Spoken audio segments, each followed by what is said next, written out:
ದೇವಸ್ಥಾನ, ಜೀರ್ಣೋದ್ಧಾರ, ಕಬರಸ್ಥಾನಗಳು, ರುದ್ರಭೂಮಿ, ಸೊ ಇವಕ್ಕೆ ಅಂಬೇಡ್ಕರ್ ಭವನ್, ವಾಲ್ಮೀಕಿ ಭವನ್, ಈ ವಿವಿಧ ಸಮುದಾಯಗಳಿಗೆ ಬಹುದಿನಗಳ ಬೇಡಿಕೆಯ ಬೇಡಿಕೆ ಅವ್ರು ಮಾಡ್ತಾನೆ ಇದ್ರು. ಅದನ್ನೆಲ್ಲ ಒಂದು ಪಟ್ಟಿ ಮಾಡಿ ಯಾವ್ದು ಅವಶ್ಯಕತೆ ಫಸ್ಟ್, ಇದು ಮೊದಲನೇ ಹಂತ. ಇನ್ನು ಮತ್ತೆ ಯಾರಿಗೆ ಅವಶ್ಯಕತೆ ಇದ್ದವ್ರಿಗೆ ಎರಡನೇ ಹಂತದಲ್ಲಿ ಮಾಡ್ತೀವಿ.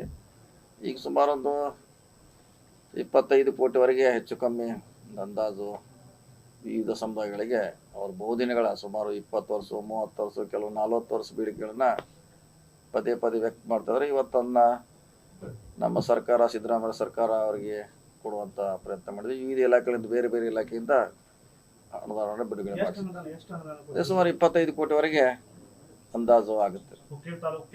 ಹುಕ್ಕೇರಿ ಕಾನ್ಸ್ಟಿಟ್ಯೂನ್ಸಿಗೆ ಮಾತ್ರ ಸೀಮಿತವಾಗಿ, ಯಾಕಂದ್ರೆ ನಮ್ಮ ಕಾನ್ಸ್ಟಿಟ್ಯೂನ್ಸಿಯಲ್ಲಿ ಈಗಲೇ ಹೆಚ್ಚು ಕಮ್ಮಿ ಪೂರೈಸಿದ್ದೇವೆ. ಸೊ ಮುಂದೂ ಕೂಡ ಯಾರು ಇನ್ನೂ ಸುಮಾರು ಬೇಡಿಕೆ ಇದೆ, ಇಷ್ಟರಿಂದ ಏನೋ ಸಮಸ್ಯೆ ಪರಿಹಾರ ಆಗೋಲ್ಲ. ಇನ್ನೂ ಯಾವ ಸಮುದಾಯಗಳ ಬೇಡಿಕೆ ಇದ್ದರೆ ಉಳಿದಿದ್ರೆ ನಮ್ಮ ಗಮನಕ್ಕೆ ತಂದರೆ ಅದನ್ನು ಮಾಡ್ತೀವಿ. ಇನ್ನು ಪ್ರಿಯಾರಿಟಿ ಮುಂದಿನ ಈ ವರ್ಷದಿಂದ ರಸ್ತೆಗೆ ನಾವು ಹೆಚ್ಚು ಹುಕ್ಕೇರಿ ಕಾನ್ಸ್ಟಿಟ್ಯೂನ್ಸಿಗೆ ಪ್ರಿಯಾರಿಟಿ ಕೊಡ್ತೀವಿ. ರಸ್ತೆ ಮತ್ತು ಬ್ರಿಡ್ಜ್ ಈ ಸಾರಿ ಹೆಚ್ಚಿನ ಅನುದಾನವನ್ನು ಒದಗಿಸ್ತೀವಿ.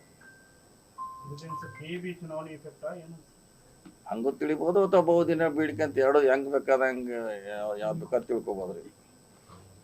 ಬಹುದಿನ ಬೇಡಿಕೆ ಅಂತ ಇದ್ದದ್ದು ನಿಜ. ಆ ಥರ ಈಗ ಹೇಳಿದ್ರಲ್ಲ, ಕೇಳಿದ್ವಿ ಎಷ್ಟು ವರ್ಷ ಅಂದ್ರೆ ಒಬ್ಬರು 30 ವರ್ಷದಿಂದ ನಮಗೆ ಅರ್ಜಿ ಕೊಡ್ತಾ ಇದ್ದೀವಿ, ಕೆಲವರು 20 ವರ್ಷದಿಂದ ಕೇಳ್ತಾ ಅಂತ ಹೇಳಿದ್ರು. ಅವ್ರು ಭಾಳ ಖುಷಿ ಪಟ್ಟಿದ್ದಾರೆ. ಅದೇ ನಮಗೆ ಭಾಳ ಸಂತೋಷ. ಯಾಕಂದ್ರೆ ಭಾಳ ದಿನಗಳಿಂದ ಅವ್ರನ್ನ ಯಾರು ಕೂಡ ಗಮನ ಹರಿಸಿರಲಿಲ್ಲ. ನಾವು ಗಮನ ಹರಿಸುವಂಥ ಪ್ರಯತ್ನ ಮಾಡಿದ್ವಿ.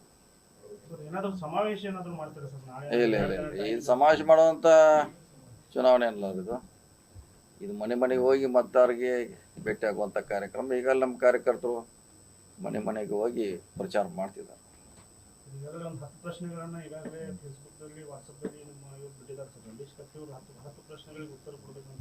ಅವಾಗ ಯಾರು ಕೊಡ್ಬೇಕು, ಎದಕ್ಕೆ ಕೊಡ್ಬೇಕ್ರಿ?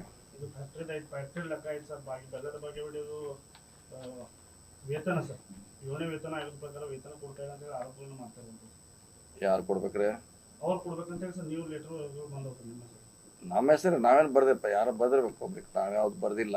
ಯಾರ ಪಬ್ಲಿಕ್ ಕೇಳಿರ್ಬೋದು, ಅದನ್ನು ನಾವು ಕೇಳಿಲ್ಲ. ನಾವು ಅದನ್ನು ಉತ್ತರನೂ ಕೂಡ ಬಯಸಿಲ್ಲ. ಯಾರು ಬರ್ದಿಲ್ಲ ಅವ್ರಿಗೆ ಉತ್ತರ ಕೊಡ್ಬೇಕಷ್ಟೇ ಅವರು.